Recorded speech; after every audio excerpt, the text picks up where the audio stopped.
Hello friends, welcome to my YouTube channel KL study friends.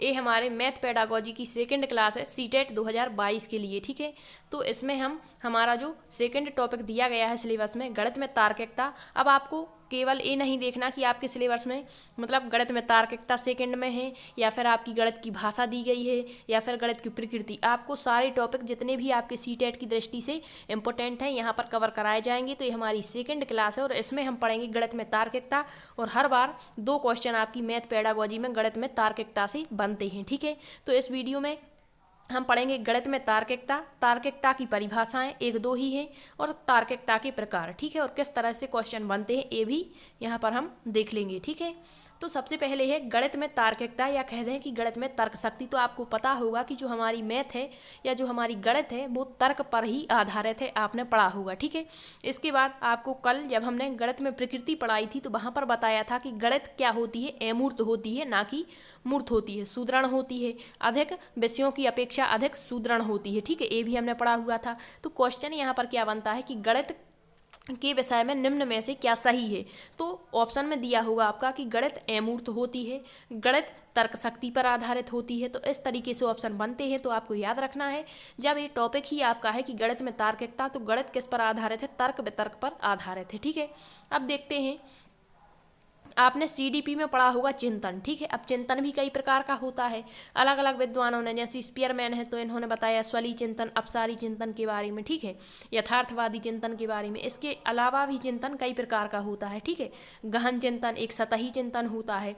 तो हमें गणित में क्या पढ़ना है कि जो तर्क शक्ति है हमारी, चिंतन का उत्कृष्ट रूप और जटिल मानसिक प्रक्रिया है। तो आपको पता होगा कि जो मानसिक प्रक्रियाएं होती हैं या मानसिक विकास आपने पढ़ा होगा, तो आपको पता होगा कि मानसिक विकास के अंतर्गत कौन कौन सी चीज़ें आती हैं जो हम मानसिक रूप से क्रियाएं करते हैं।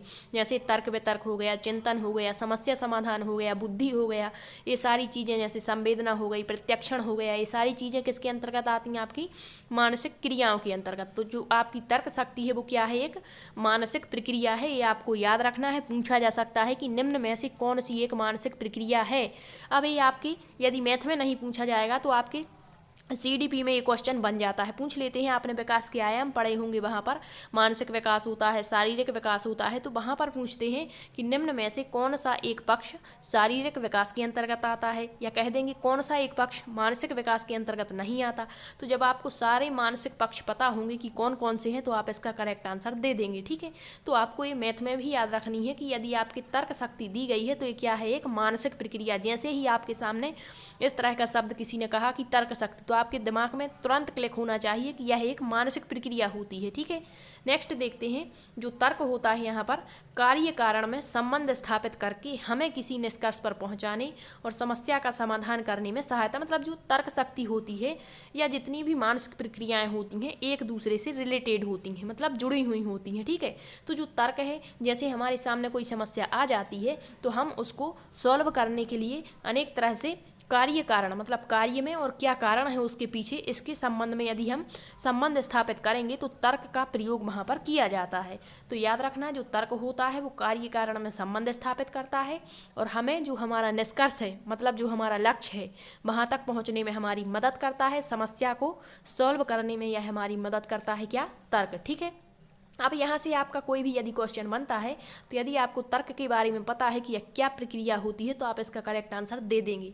अब हम 1-2 परिभाषाएं हैं, कभी कभी पूछ लेता है, तो याद रखना तर्क शक्ति की परिभाषाएं स्किनर महोदय के अनुसार इन्होंने क्या कहा है, तर्क शब्द का प्रयोग कारण और प्रभाव के संबंधों की मानसिक, वही कार्य और कारण की बात कौन करते हैं, स्किनर। ठीक है, तो याद रखना कि तर्क शब्द का प्रयोग कारण और प्रभाव या कार्य कारण कह दें, ठीक है, के संबंधों की मानसिक स्वीकृति, वही बात इन्होंने की है, व्यक्त करने के लिए किया जाता है।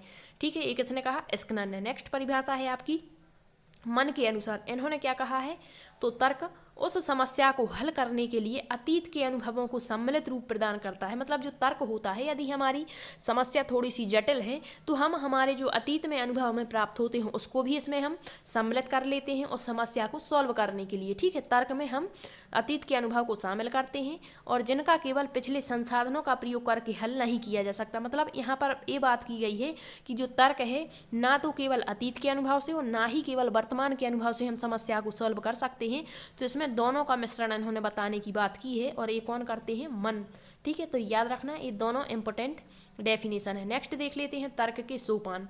तो पूछ लेता है कभी कभी इनका क्रम कि निम्न में से तर्क के कितने सोपान हैं। तो याद रखना 5 सोपान हैं और ये किसने बताए हैं, तो जॉन डीवी ने।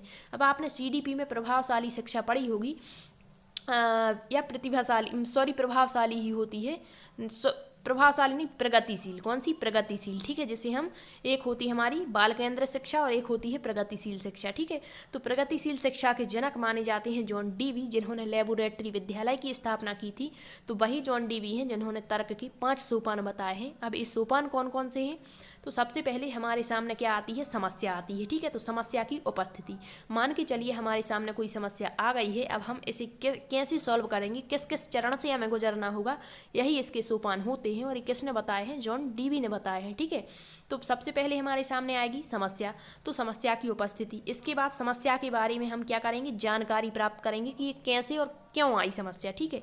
इसके बाद हम समस्या के समाधान के उपाय ढूंढेंगे। कई उपाय मिलेंगे हमें, 5, 10 कितने भी उपाय हो सकते हैं, ठीक है। तो समस्या समाधान के उपाय ढूंढेंगे।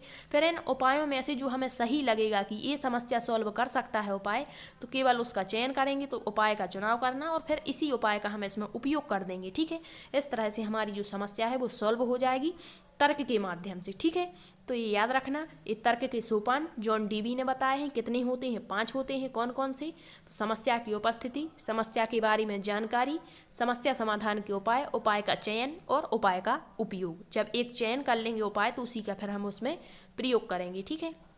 अब देखते हैं तार्किकता की कुछ विशेषताएं होती हैं। तो याद रखना, जो तर्क होते हैं वो बिल्कुल सरल होते हैं, क्योंकि हमारे दिमाग में स्वयं से उठते हैं, थोड़ी ना इसे हम बनाते हैं, ठीक है। तो अपने आप से जो तर्क, जैसे कोई समस्या है तो हमारे दिमाग में तर्क आएगा कि इस तरह से इसे हम सॉल्व करेंगे, ठीक है। किसी दूसरे व्यक्ति के मन में दूसरे प्रकार का तर्क आ सकता है, जरूरी नहीं कि सबका तर्क एक जैसा ही हो, ठीक है। तो यहाँ पर जो तर्क होता है वो सरल होता है, क्योंकि व्यक्ति के दिमाग में ऑटोमेटिकली ये उत्पन्न होता है। तो गणित के जो तथ्य होते हैं वो सरल भाषा में होने चाहिए तथा क्रमबद्धता सरल से जटिल की ओर होनी चाहिए, ठीक है। तो यही बात यहाँ पर की गई है कि यदि हमें गणित में यदि तथ्य सरल होंगे तो उसमें क्रमबद्धता और मतलब सरल से जटिल की ओर होंगे, तो जो तर्क हैं वो ऑटोमेटिकली यहाँ पर हमारे दिमाग में आएंगे और हम इसे सरलता से सॉल्व कर पाएंगे, ठीक है। नेक्स्ट है गणित में परिशुद्धता होती है, बिल्कुल आपको बताया था। और परिशुद्धता कैसी होनी चाहिए, 100% होनी चाहिए, क्योंकि थोड़ा सा भी यदि हम यहाँ पर भटक जाते हैं तो जो गणित के परिणाम होते हैं वो हमेशा गलत आ जाते हैं, ठीक है, अन्य सब्जेक्ट की अपेक्षा।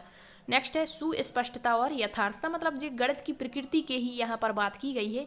तो समस्याओं का सामान्य रूप से स्पष्ट यथार्थ चिंतन, मतलब यथार्थ होना चाहिए, जो कुछ है वही रहेगा। 2 + 2 = 4 होगा तो यही अदर स्टेट में या कहीं पर भी जाइए तो यही होगा, मतलब यथार्थ होना चाहिए। मौलिकता, मतलब स्वयं के द्वारा कार्य करना, ना कि नकल करना किसी की, ये गणित की प्रकृति होती है, ठीक है। परिणामों की सुनिश्चितता, मतलब गणित के परिणाम सुनिश्चित होते हैं, मतलब यदि किसी क्वेश्चन का आंसर हमारे यहाँ पर 4 आ रहा है तो अन्य राज्य में चले जाइए तो वहाँ पर भी 4 ही आएगा, मतलब सुनिश्चित होते हैं परिणाम। और परिणामों का यहाँ पर सत्यापन भी कर सकते हैं हम सबसे अंत में, ठीक। नेक्स्ट है तार्किकता के प्रकार। तो तर्क 2 प्रकार के होते हैं, कितने, 2 प्रकार के, एक आगमनात्मक तर्क और एक निगमनात्मक तर्क। तो जिसको आगमन और निगमन विधि पता होगी वो यहाँ आसानी से बता पाएगा, ठीक है। तो जो आगमनात्मक तर्क होते हैं, आगमन तर्क में हम उपलब्ध प्रमाणों से निष्कर्ष निकालना आरंभ करते हैं।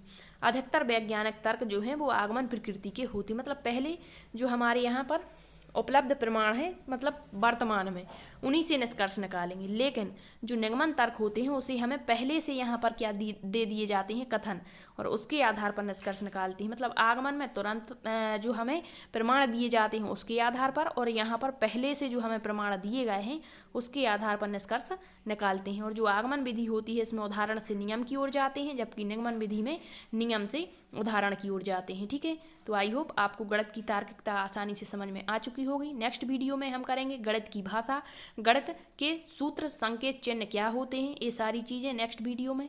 यदि सेशन पसंद आया है तो लाइक शेयर जरूर करना। Thank you.